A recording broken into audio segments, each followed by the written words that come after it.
Before we start talking about some coding tips, I want to reiterate, do not start kdtree symbol table until you've understood everything about the worksheet and what we just did.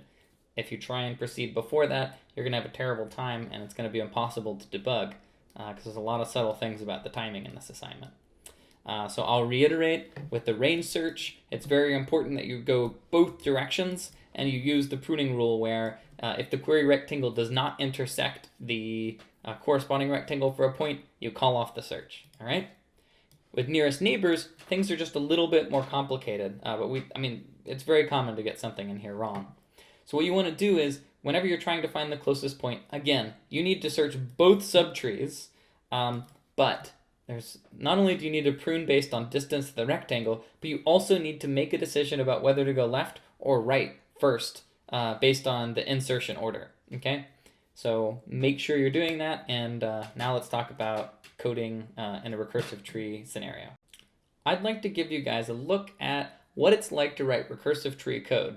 And what we're going to do here is fill out part of the BST class from lecture live as a way to go through the thinking process that I'd like you guys to use as an exemplar of how you should approach writing your kdtree code. So what we're going to do is the BST class, it maps a comparable key to a value. There's a root node, that's the only instance variable, and each node contains a key, a value, a left link, and a right link. And there's this convenient constructor here for constructing nodes out of key value pairs, okay? So nothing here should be at all controversial. Now we're going to have a lazy BST, which is only going to contain 3 methods: contains, get, and put. And I've actually already even written contains for you. So here, contains, we just say, if we return, or what we're going to do is get the value corresponding to the key, and if it happens to be null, then we'll return false, and if it's not null, we'll return true, okay? So no big surprises there. So let's start by going through how to write a get method for such a tree. Now there's a number of ways to write a get method, but one of the most common is a recursive method of doing so, where what we're going to do is we're going to create a private helper method, which is going to, let's see, node, it's called X. We're going to create a private helper method, and we're going to give it a comment and say, return value associated with the given key rooted in tree at X, all right? So it's a lot like the public method that we have, where we try and get back a key, but it also has a particular node in mind, okay? And the reason we're doing that will become clear shortly. So let's suppose we have a node here, and we want to figure out what is the value associated in the tree rooted at that node. Well, given that node, a very natural thing to do is, well, let's first make a comparison and say, okay, well, let's compare the key to the one contained inside of the node, right? Because, for example, suppose comp is 0, then that means that the key that we're looking for is at the node we've got, right? It's at the root node of our current tree. So in that case, we could do something very easy and just say, let's return x.val, all right? So hopefully that's not very controversial. Now let's suppose instead comp is less than 0. So this would be a situation where the key in question is smaller than the node, the root of the tree's key. So what do we do then? Well, that means it's got to be on the left side of the tree. So how do we do that though? Like what are we going to do? Well, this is where having this private helper method, which I've made public by the way, this is where it comes in handy. So what we can do then is say, okay, well, let's assume that we have a method that already works, that does exactly what this says in this comment.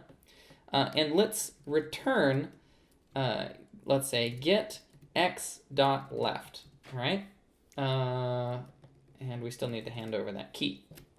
So what we're saying there is, use a method which goes, looks in a tree. So this is the root of a tree, of course, just like any other node in a BST. And we're going to say, look for this key until you find it, and then return me the value. So in other words, what we're doing is we're just assuming that the method that we're writing right now works, all right? We're just going to wildly use it. It seems so irresponsible, right? I mean, like, how is this a good idea? And yet it is. And this is one of the most important things about recursive programming, is what I've heard sometimes described as the recursive leap of faith, right? We're assuming that we're going to get it right. You know, I trust me, So, okay, great. Let's just keep going. All right.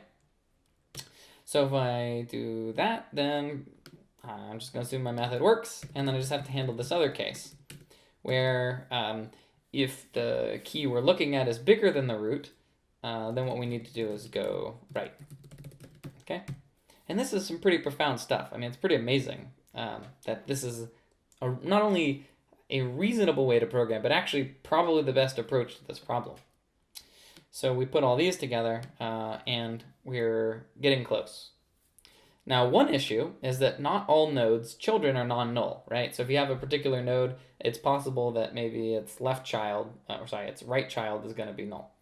So what we have to do then is we also need, in a recursive method, a base case. So what we'll do here is we'll just say if x is null, then what we should do is return null. The idea being that if it doesn't exist in the tree, null is the value we should be returning.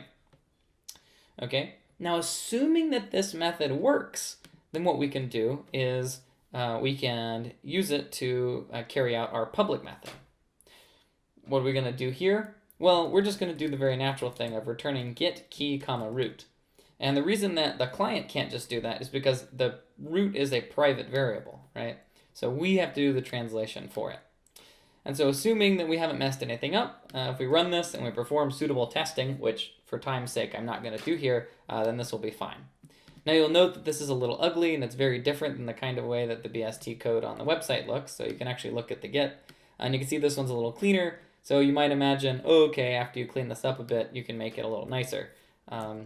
Let's actually check and make sure it compiles, by the way. Nope. Oh, is that our fault?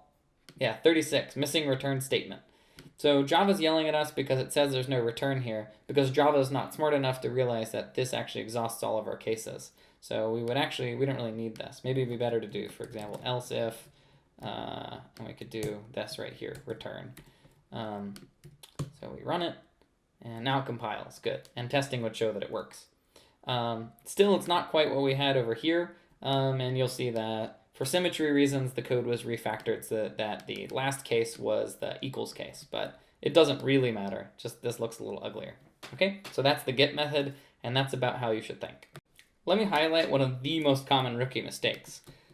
So you might get tempted to be very clever and do something like this. So okay, well, if comp is less than 0, we might think, well, I shouldn't really go left if that thing's null. So you might say, well, if x.left is not equal to null, then I'll actually go left. Otherwise, I won't do anything.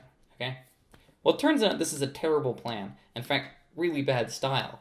Because guess what's going to happen as soon as you call this if x.left is null? Well, this is going to happen, right?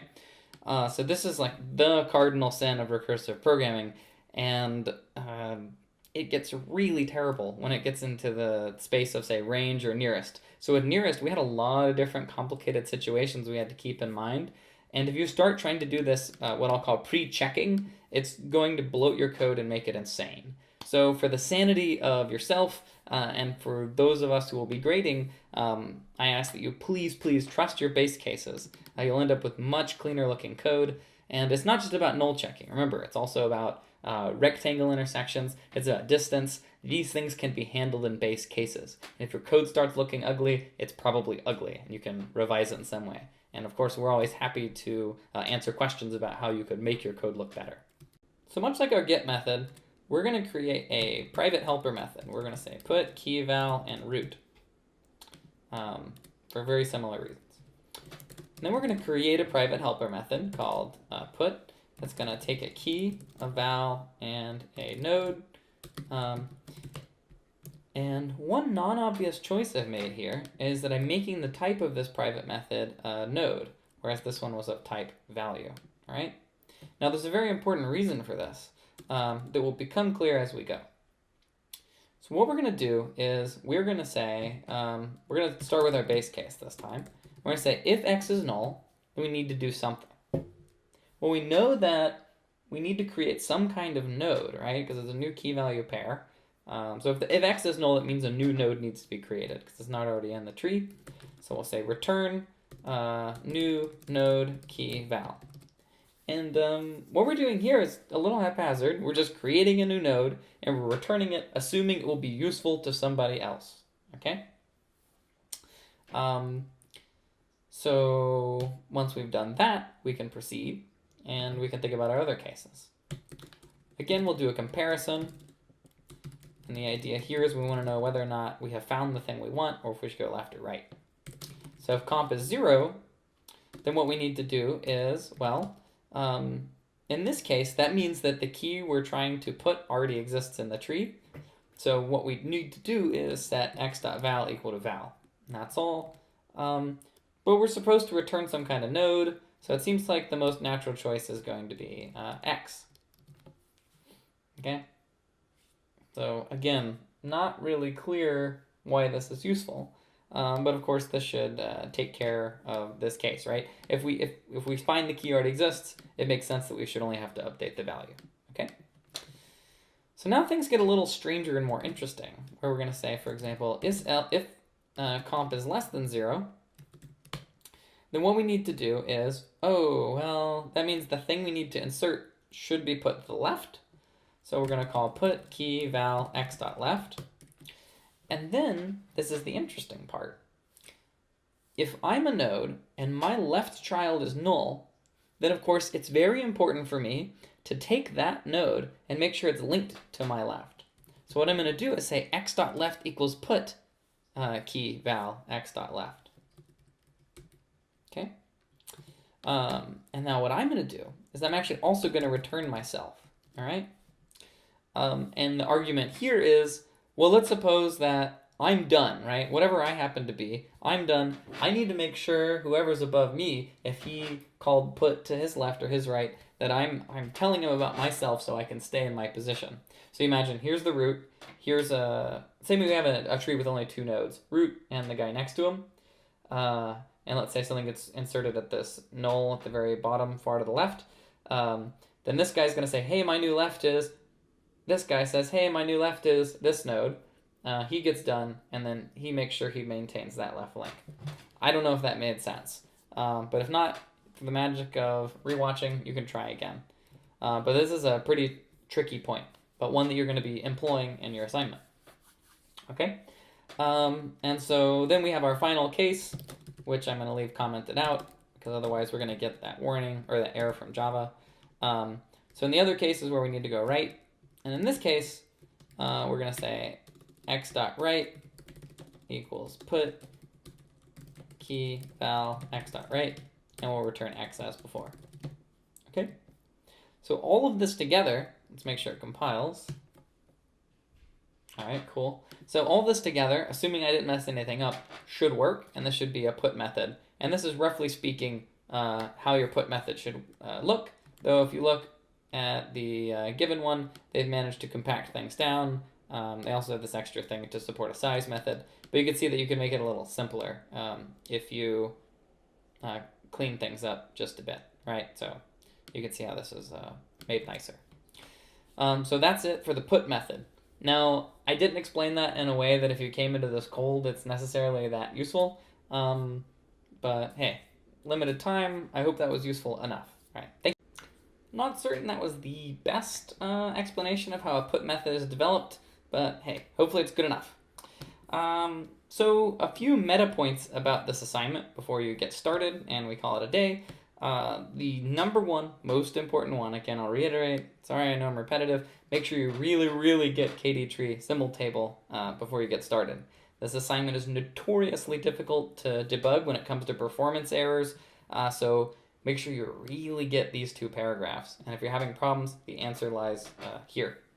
As far as testing goes, whenever you want to check the correctness of your methods, we provide a series of visualizers that are great, pretty self-explanatory, so try those out, make sure you don't miss them. Lastly, for those of you who want to go a little further with the assignment, the first task is to create a k-nearest neighbors method. And once you've done that, that unlocks the ability to run this Boyd simulator. So you can watch simulated birdoids fly around using your code to make their navigational decisions. And if you want to go even further, you can try and make improvements to the Boyd simulator to make it new and fresh and better.